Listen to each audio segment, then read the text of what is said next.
सुप्रभात बच्चों। चलो आज हम सीखो कविता के प्रश्नोत्तर कर लेते हैं। पढ़िए और बताइए कि ये भाव कविता की किस पंक्ति में आया है। कविता की पंक्ति तुमको यहाँ पर लिखना है। ये जो तुम कहाँ से सीखे हो। पेड़ों की झुकी डालियों से हमें ये सीखना है कि हमें हमेशा विनम्र रहना चाहिए। ये भाव किस पंक्ति में लिखा गया है उसको हम यहाँ पर लिखेंगे। तो किस पंक्ति में लिखा गया है बच्चों?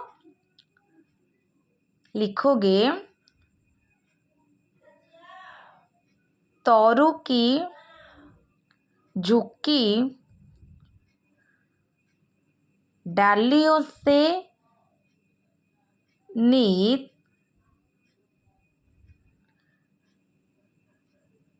सीखो शीश झुकाना।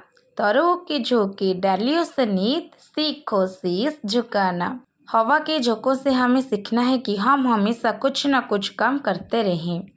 ये किस पंक्ति में लिखा गया है? तो हम लिखेंगे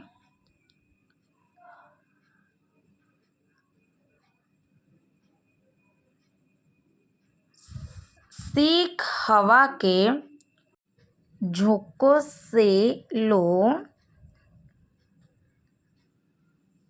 कोमल भाव बहाना। सीख हवा के झोंकों से लो कोमल भाव बहाना। नदी नहर से हमें सीखना है कि जीवन आगे बढ़ने का नाम है और हमें आगे बढ़ते रहना चाहिए। तो ये किस पंक्ति में लिखा गया है? हम क्या लिखेंगे? लिखेंगे जलधारा से सीखो आगे जीवन पथ में बढ़ना। जलधारा से सीखो आगे जीवन पथ में बढ़ना। चलो आगे देखते हैं क्या दिया गया है। सूरज से जगना और जगाना सीखने की बात कही गई है। तो सूरज से हम क्या सीखेंगे? जगना और जगाना। हम सूरज से और क्या क्या सीख सकते हैं? कोई दो बातें लिखिए बच्चों। सूरज से और हम क्या सीख सकते हैं? जैसे कि हम लिखेंगे हमेशा चमकते रहना। सूरज की तरह हमेशा चमकते रहेंगे। और क्या? सबको प्रकाश देना। तो क्या सीखेंगे सूरज से? हमेशा चमकते रहना, सबको प्रकाश देना। उसके बाद लता और पेड़ों से नहीं दिया गया है। लता और पेड़ों से एक दूसरे के साथ प्रेम और सद्भाव की बात सीखने के लिए कहा गया है। तो बच्चों लता और पेड़ों से हम क्या सीखेंगे? प्रेम और सद्भाव की बात हम सीखेंगे। नहीं, इनसे हम और क्या क्या सीख सकते हैं? कोई दो बातें लिखिए। और क्या सीख सकते हैं? जैसे कि हम लिख सकते हैं बिना स्वार्थ के मदद करना।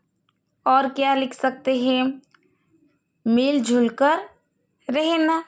नहीं, बिना स्वार्थ के मदद करना और मिलजुल कर रहना, ये दो बातें हम लिख सकते हैं।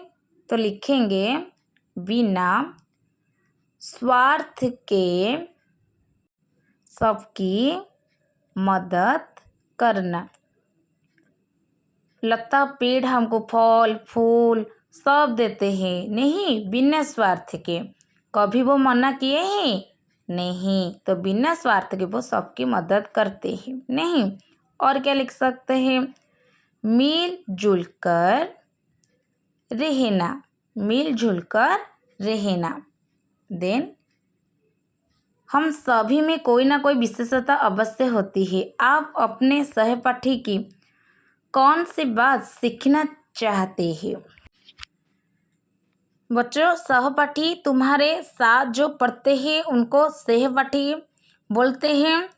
तो ऐसे क्या बात है जो तुम अपने सहपाठी से सीखना चाहते हो। जैसे कि बच्चों तुम्हें पता होता है,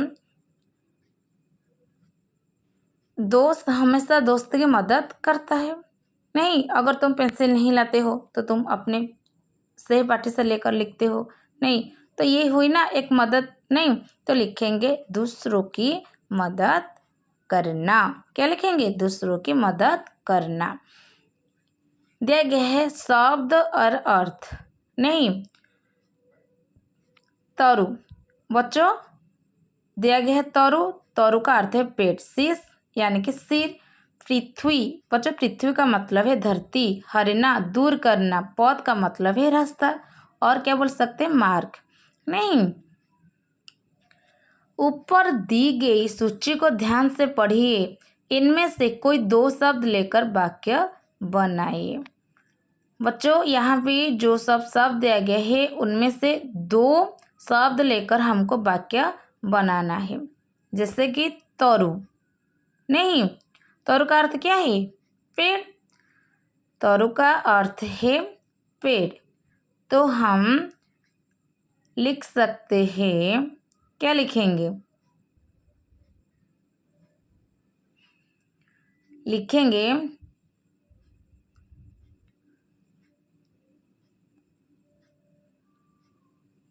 वह धूप से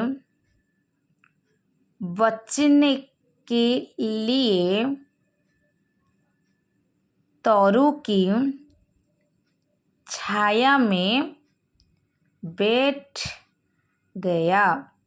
नहीं, तो तरु को लेकर हम एक वाक्य लिख दिए। देन और क्या लिख सकते हैं? तरु का मतलब ही पेड़ है। नहीं, चलो शीश। बच्चों, शीश का मतलब है सिर। नहीं, तो हम क्या लिख सकते हैं? वाक्य। चलो लिखते हैं। हमें बड़ों के सम्मान में शीश झुकाना चाहिए।